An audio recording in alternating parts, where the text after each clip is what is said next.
आपण पाहत आहात लोकशाही महाराष्ट्र न्यूज। इयत्ता 4वी व 7वी शिष्यवृत्ती परीक्षेसाठी अंतिम मुदतवाढ 28 फेब्रुवारीपर्यंतच अर्जाची शेवटची संधी। महाराष्ट्र राज्य परीक्षा परिषद मार्फत घेण्यात येणारी प्राथमिक शिष्यवृत्ती परीक्षा इयत्ता 4 व उच्च प्राथमिक शिष्यवृत्ती परीक्षा इयत्ता 7वी दिनांक 26 एप्रिल 2026 रोजी राज्यातील सर्व जिल्ह्यांमध्ये एकाच दिवशी आयोजित करण्यात येणार आहे।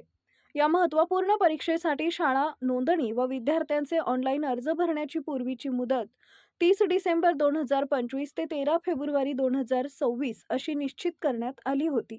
मात्र काही शाळांकडून प्रक्रिया अपूर्ण राहिल्यामुळे परिषदेकडून मोठा निर्णय घेत शाळा नोंदणी व नियमित शुल्कासह ऑनलाईन अर्ज भरण्यासाठी 28 फेब्रुवारी 2026 पर्यंत द्वितीय व अंतिम मुदतवाढ देण्यात आली आहे।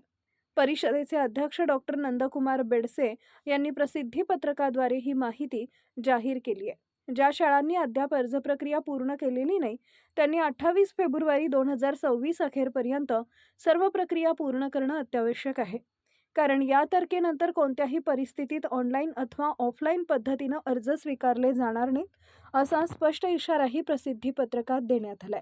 शिष्यवृत्ती परीक्षेच्या तयारीत असलेल्या हजारो विद्यार्थ्यांसाठी ही अंतिम संधी मानली जात असून शाळांनी व पालकांनी वेळ न दवडता तातडीने अर्ज प्रक्रिया पूर्ण करावी असं आवाहन करण्यात आले आहे। लोकशाही महाराष्ट्र न्यूज चॅनलला लाईक करा, शेअर करा आणि सबस्क्राईब करा।